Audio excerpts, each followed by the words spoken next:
a mensagem que eu preguei há 2 domingos atrás, no mesmo texto.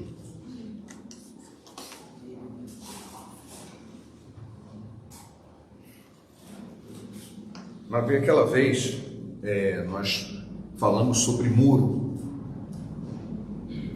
O que significava o sentido espiritual do muro. Falamos sempre sobre vários tipos de construção de muro, então foi uma mensagem de construção. Hoje, nós vamos falar sobre o construtor de muros. Qual a característica desse construtor de muros? Na mensagem que falamos, ficou bem claro que se tratava, no texto de Neemias era um muro físico, sim, mas nós estamos falando de um muro espiritual. Esse muro espiritual nos dá proteção. Muitos têm seus muros de proteção espiritual. Só que esses muros também estão cheios de brecha. Brechas espirituais são portas abertas para o inimigo, não? E Deus nos chama para ajudar a fechar essas brechas, fechar essas portas. Então, além de construtor de muros, nós somos chamados também para ser fechador de brecha, ou estar na brecha. Em Ezequiel, no capítulo 22, no versículo 30, nós encontramos o texto que diz: busquei entre eles um homem que estivesse na brecha. Deus está em busca de pessoas que se coloquem na brecha, que fechem as brechas dos muros que construam os muros. Eu gostaria de convidar a todos a pensar se nós não queremos ser este construtor de muros. E a primeira pergunta que o nosso egoísmo costuma fazer é o seguinte: o que eu tenho com isso? Por que eu tenho que fechar o muro dos outros? Se eu já tenho o meu? Bom, primeiro você tem que ter o seu, né? Não tenho certeza se você tem o seu, mas e o dos outros? Então, essa semana eu gosto muito de ler, a única mídia social da qual eu tenho parte é o LinkedIn, que é profissional. E eu me edifico muito, tem muita coisa interessante ali. Eu recebi, então, lendo, um testemunho de um homem que ele é um sobrevivente, um judeu sobrevivente do Holocausto. Ele já é bem velho agora, ele faz palestras motivacionais. E a pergunta que sempre faz assim: como é que você conseguiu sobreviver a um campo de concentração? Ele esteve em Auschwitz. Auschwitz fica na Polônia. E ele conseguiu sobreviver. E ele diz o seguinte: eu consegui sobreviver por causa de uma experiência que eu tive quando eu estava indo para lá. Ele tinha 15 anos de idade, naquela época. Ele estava num trem, já fazia dias que ele não comia, e estava nevando muito, estava muito frio. E ele foi posto dentro de um vagão de trem que ia conduzindo ele para o campo de concentração.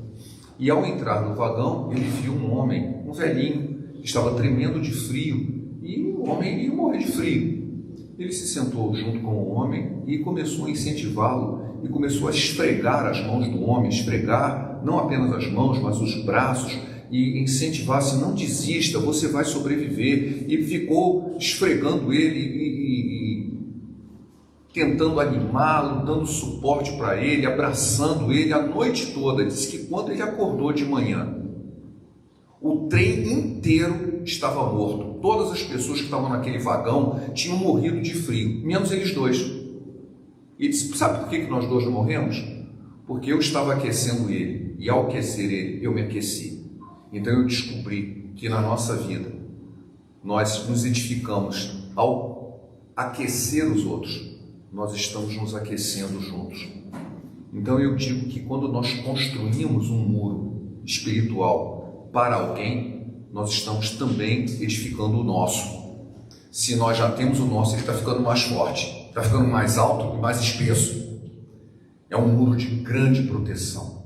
Então nós devemos realmente pensar: nós temos que ser construtor de muros espirituais de proteção.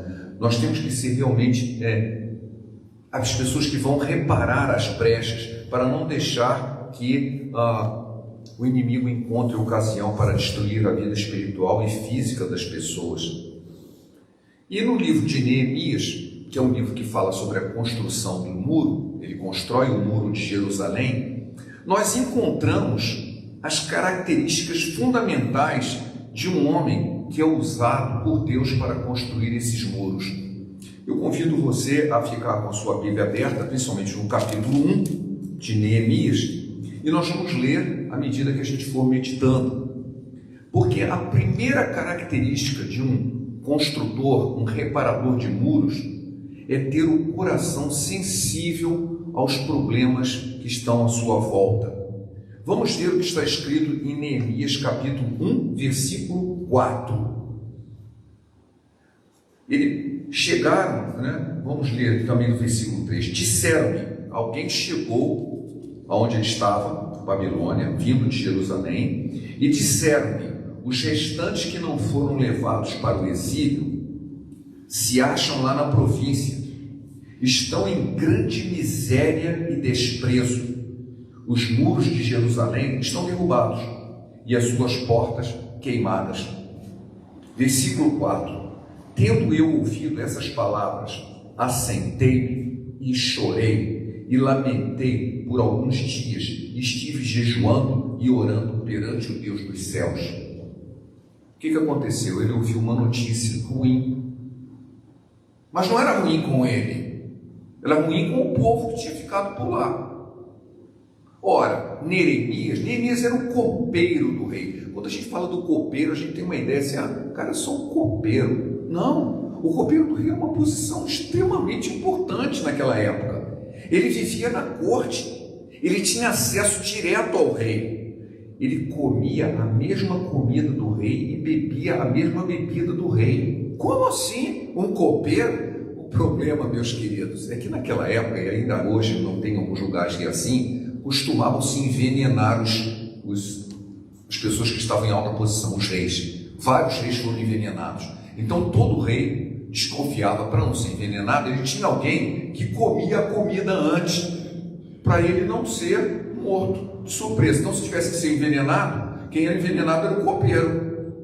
Mas ele comia a comida toda do rei antes, Tudo que o rei ia comer, ele comia antes. Tudo que o rei ia beber, ele bebia antes.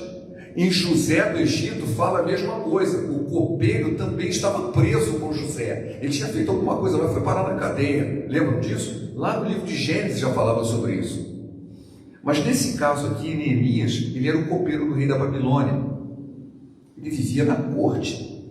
E vivia muito bem. Por que ele tinha que se preocupar com quem não era da conta dele, Não eram os parentes dele. Era um povo que ele já nem conhecia mais. Já estava há 70 anos já longe disso. Mas ele se comoveu. O povo de Deus estava numa vida miserável e desprezada. E isso fez com que seu coração se comovesse. Mas presta atenção, não é qualquer tipo de comoção. Ele não ficou meio chateado, sabe? Nossa, puxa, que pena, Coitado deles, Não, foi algo que realmente ele começou a sofrer. Ele tinha mais do que empatia, ele tinha realmente algo que no seu coração era como se ele estivesse vivendo aquilo. Caramba, as pessoas estão sofrendo, não pode continuar assim. Aquilo deixou-o muito constrangido. Diz o texto que ele chorou, lamentou, por vários dias esteve jejuando e orando diante do Deus dos céus. Então, quem quer ser um construtor de muros espirituais tem que ter essa sensibilidade de se compadecer com o que as pessoas sofrem. A nossa tendência, pelo menos a minha tendência, foi por um bom tempo assim. Poxa, mas o cara fez por onde merecer. Algumas vezes é bem feito. Mas que bem feito? Se todos nós fôssemos punidos pelos nossos pecados, ninguém ia sobreviver. Por isso que a Bíblia diz que é a misericórdia do Senhor a causa de não sermos consumidos. Porque elas não têm fim, porque elas se renovam a cada manhã. Lamentações 3, 23. Se não for a misericórdia de Deus, nenhum de nós sobreviverá devido aos nossos pecados.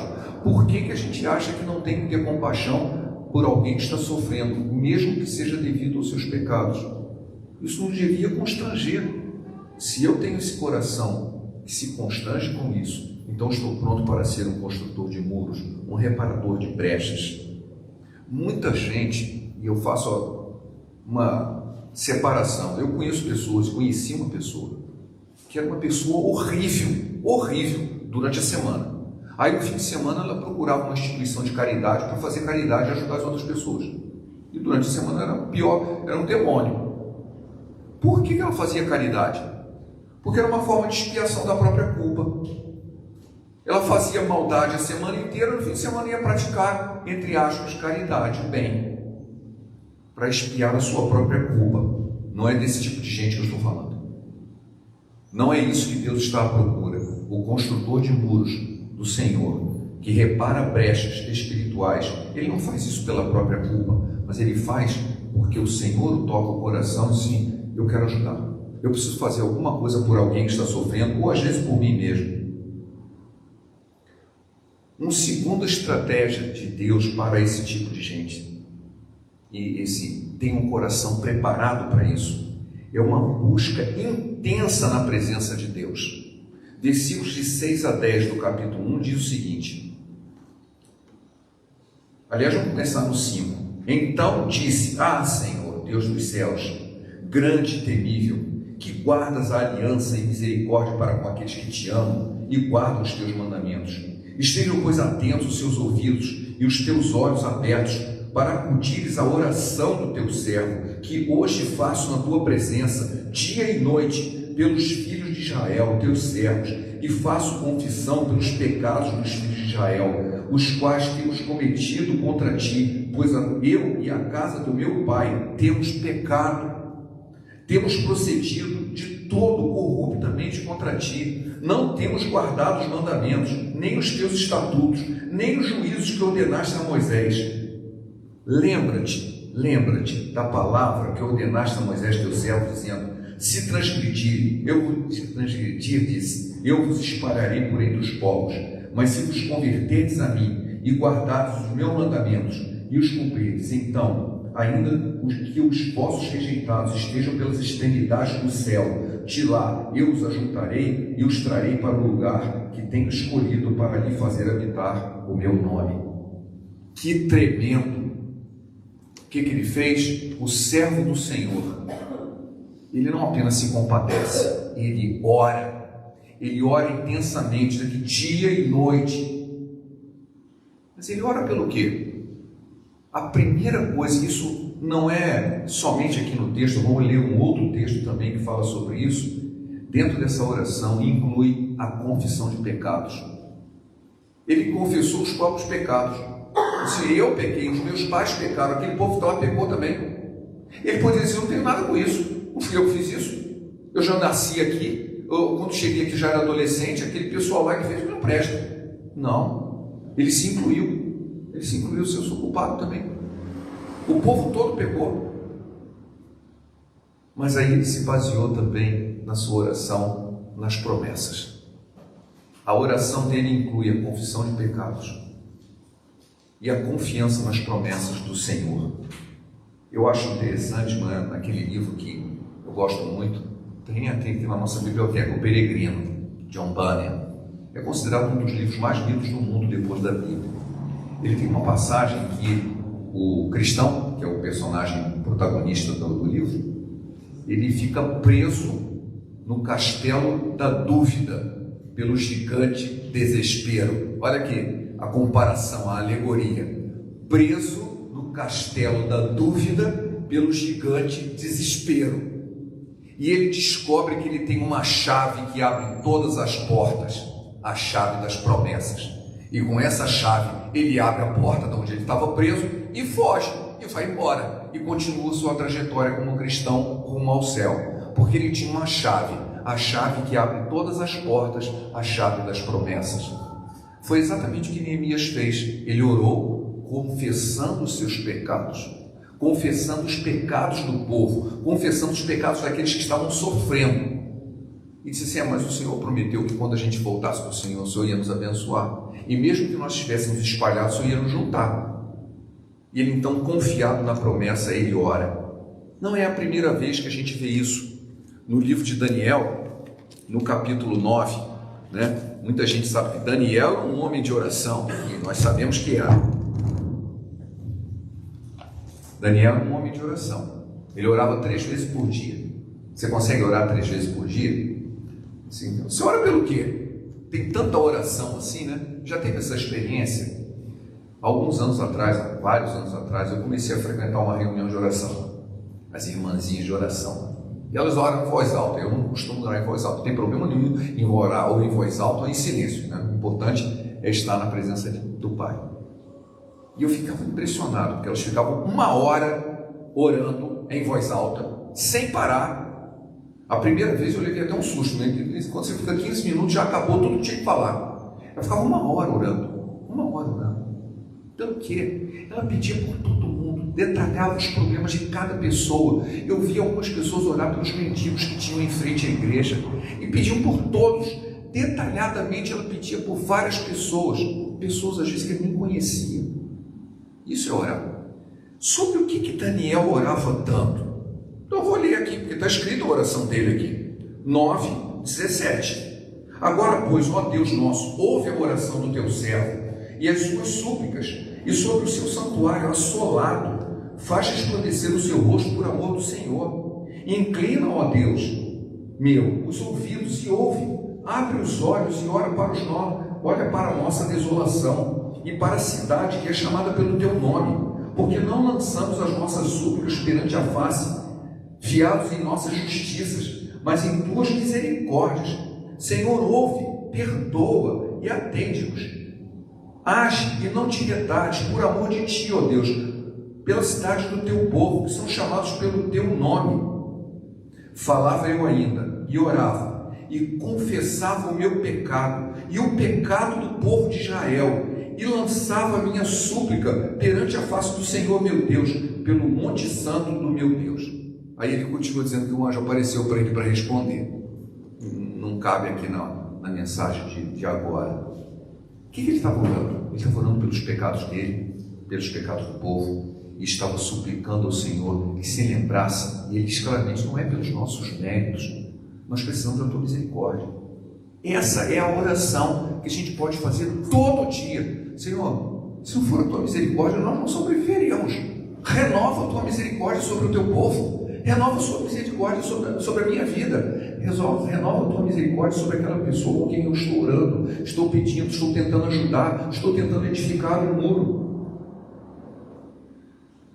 A confissão de pecados e a descrição do problema, essa é a tônica da oração. A verdadeira oração é assim, ela confessa os pecados e descreve o problema, mas nunca dá a solução, porque a solução vem de Deus.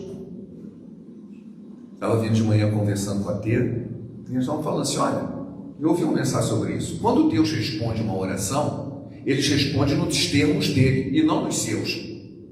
Porque afinal de contas, foi nos seus termos que você chegou onde chegou. Então não adianta assim, não, eu quero que Deus faça a minha vontade, Ele vai fazer a vontade dele, nos termos dele. Senhor, responde a minha oração, segundo a tua vontade e não segundo a minha. Então não adianta você orar e já colocar a solução para Deus realizar para você.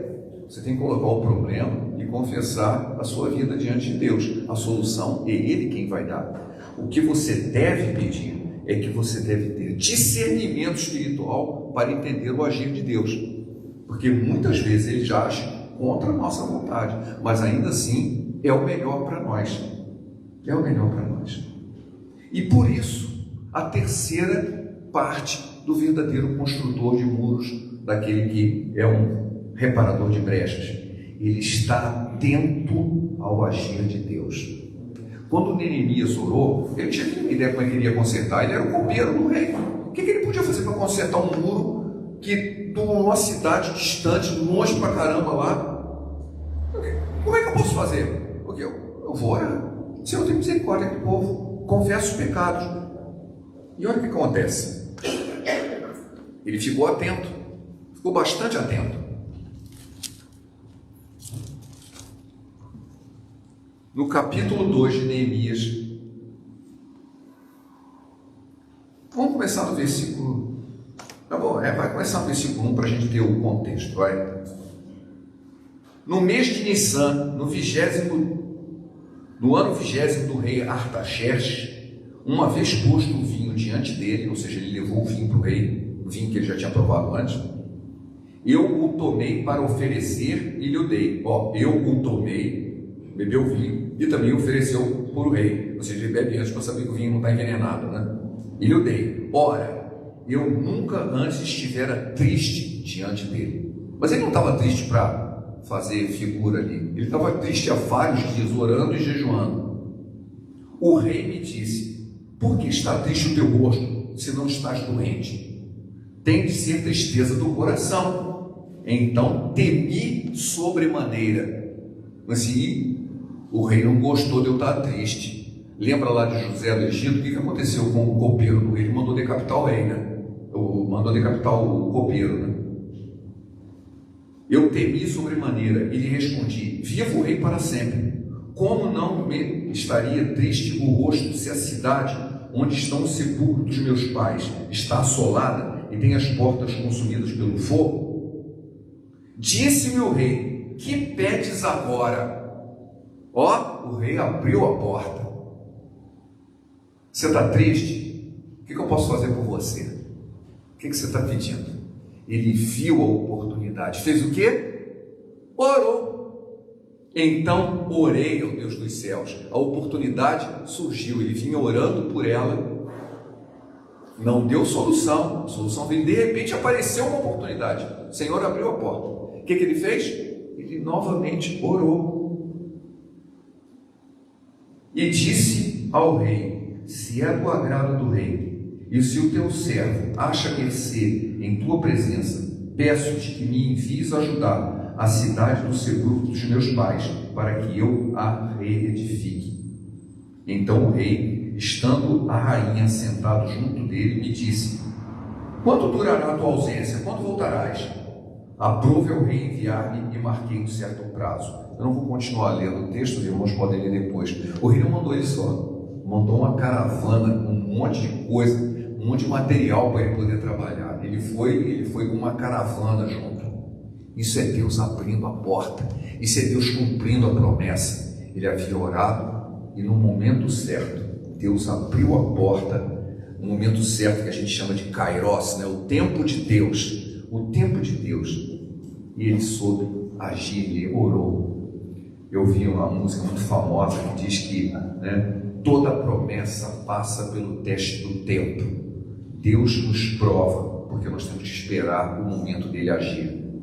E nós temos que estar atentos, vigilantes. Ele estava triste, orou, jejuou, e Deus abriu a porta. E ele orou de novo, e disse: então você vai fazer o que você vai consertar esses muros. Ele era um copeiro, gente. O que ele entendia de consertar muro? Você imagina? Ah, você está chorando aí porque tem um muro desabado? Tá bom, eu vou te mandar todo o material de construção, você vai lá e constrói muros. Eu nunca construí muro nenhum, trabalho na cozinha. Era exatamente isso. Ele era um copeiro, mas ele foi enviado para consertar um muro. Ele não tinha orado. Se você quer uma solução, então você é a solução. Já parou para pensar nisso? Quando você ora e você descobre que você está buscando a solução de Deus e você é a solução? Foi exatamente isso que aconteceu com Neemias. Ele estava muito triste porque Jerusalém estava destruída e ele ora a Deus, ele clama pela promessa de Deus, e quando ele descobre que a solução era ele era um copeiro, ele agora vai ter que construir um muro. É exatamente assim que Deus trabalha com todo aquele que realmente quer servir a ele como reparador de brecha e como edificador de muros. Tem que esperar o agir de Deus. E quando tem a oportunidade, ele ora e Deus responde. A última parte. Agora você tem que construir. Agora você tem que ser diligente na construção. Deus fez aquilo que ele jamais poderia fazer. Agora é a sua vez de fazer o que você pode fazer. E ele foi fazer. E Neemias fez a sua parte. Ele se dedicou com afinco à construção do muro. O que ele fez? Ele administrou a construção do muro. Lógico que ele não ia carregar a pedra na própria cabeça e construir o muro, porque ele ia demorar milênios para construir. Ele juntou todo o povo, né? Motivou todo o povo e todo mundo começou a construir o muro, né? Até terminar. E nessa parte eu quero destacar um pouco. Tem muita gente que deixa o muro pela metade. Eu vou construir um muro. Depois você, já está bom. Já está bom, já fiz bastante, deixa do jeito que está. Meus queridos, muro só é muro se estiver completo. muro pela metade não é muro. Você imagina que você vai construir um muro de segurança e constrói só a metade. Aí o inimigo entra pela outra metade. Não adiantou nada. Ou você faz o muro todo, ou melhor não ter nenhum.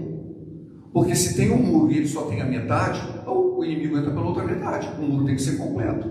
E foi o que Neemias fez. Ele só parou a obra quando ele terminou o muro.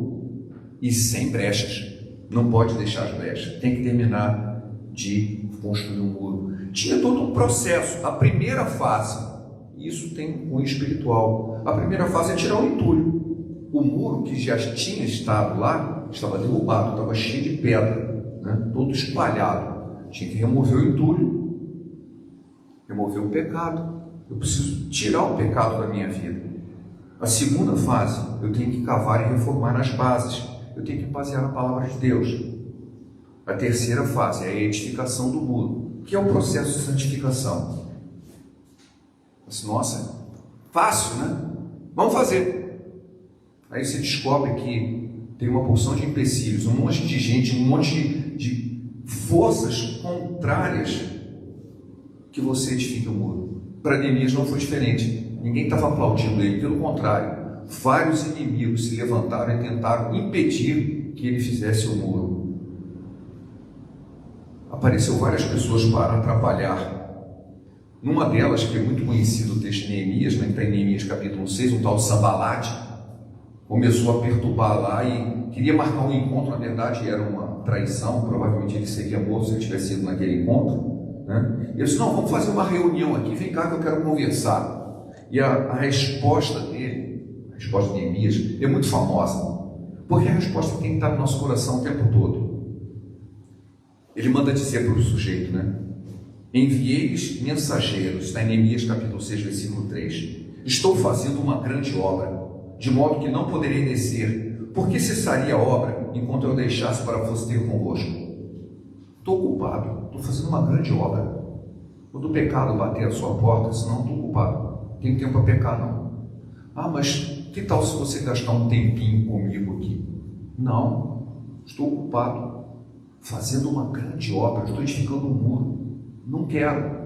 Eu me lembro de uma irmãzinha que contava a ilustração. Se você acha que pode brincar com o rabo do diabo sem ficar enrolado nele, não, você vai ficar enrolado. É melhor não brincar. Não, eu não quero. Não vou fazer. Tenho uma grande obra. Estou construindo um muro da minha vida espiritual, ou da minha vida espiritual de alguém a qual eu preciso ajudar, ou talvez até de um povo inteiro, como era o caso de Neemias. Eu estou ocupado com a obra de Deus. Não tenho tempo para pecar. O construtor de muros, reparador de brechas, ele se posiciona. Não me envergonho do Evangelho de Cristo. Eu tenho que tomar posição. Não tenho vergonha. Sou crente. Não tenho vergonha. Eu sou crente. Eu não me envergonho do Evangelho de Cristo. Sabem qual é a continuidade desse versículo? Porque é o poder de Deus para todo aquele que crê. O Evangelho de Cristo é o poder de Deus para todo aquele que crê. Não é só de palavra, é de poder, de ação. O construtor, ele tem identidade. Vê com grande amor nos tem concedido o Pai, que fôssemos chamados filhos de Deus. Eu sou filho de Deus. Isso me dá um status bem diferente. Por que você vai ser um construtor de muros? Porque eu sou filho de Deus. Porque eu não tenho vergonha do Evangelho de Cristo. Confia no Senhor. Conservarás tu, Senhor. Confia no Senhor, tu, Senhor, conservarás em perfeita paz aquele cujo propósito é firme, porque ele confia em ti. Isaías 26, 3. Eu tenho que ter confiança de que Deus está comigo. Eu não vou construir um muro sozinho. Ele vai ser a minha força, ele vai me orientar, ele vai estar comigo porque eu confio nele. Eu gostaria de ler o texto de Isaías 58, de 6 a 12, para terminar a nossa mensagem. Para todo aquele que deseja ser um construtor de muros, um reparador de brechas, o Senhor tem um recado para você. Isaías 58, 6 a 12, diz-nos assim: porventura não é esse o jejum que escolhi? Algumas vezes a gente estuda assim, como é que é o jejum bíblico, hein? Não pode comer isso, não pode comer aquilo, não pode beber água, pode. Porventura não é esse o jejum que escolhi, que soltes as ligaduras da impiedade, desfaças as ataduras da servidão, deixes livres os oprimidos e despedaços todo o jugo. O verdadeiro jejum é o jejum de pecado. Esse é que é o bom jejum. Porventura não é também que repartas o pão com o faminto e recolhas em casa os pobres desabrigados, e se o vires nu, o cubras e não te escondas do teu semelhante?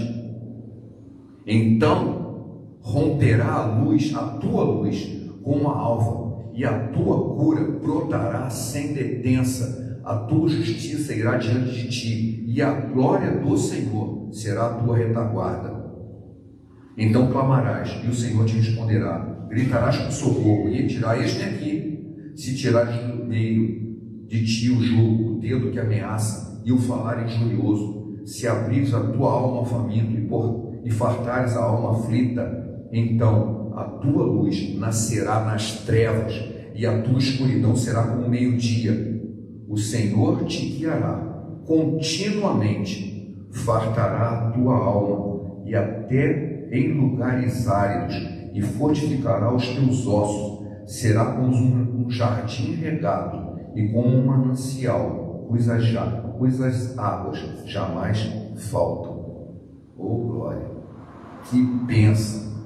Versículo 12: os teus filhos edificarão as antigas ruínas, levantarás os fundamentos de muitas gerações, e serás chamado reparador de brechas e restaurador de veredas, para que o país se torne habitável. O Senhor te guiará continuamente e fartará a tua alma, até em lugares áridos, e fortificará os teus ossos. Serás como um jardim regado e como um manancial, cujas águas jamais faltam. Amém? Esse é o reparador de muros. O Senhor tem promessa. Você vai ser como um jardim regado, as águas nunca vão faltar. A tua luz vai brilhar, porque o Senhor está contigo. O Senhor está contigo. Confia no Senhor e Ele vai fortalecer o desejo do nosso coração. Aí eu lembro de novo a ilustração que eu botei no início da mensagem. Quando você aquece o outro, você está se aquecendo. Quando você constrói um muro para alguém, você está fortalecendo o seu. Quando você está abençoando os outros, está sendo abençoado. E o Senhor diz que Ele vai estar com você quando você clamar por socorro. Ele vai te atender, Ele vai ficar com você e você será chamado um reparador de brechas. Amém? Amém. Senhor, obrigado pela Tua palavra, que ela possa falar a nossa necessidade, ao nosso coração, que o Teu Espírito encontre espaço para interpretar a necessidade e o Teu desejo a cada um. É o que te imploramos em nome de Jesus.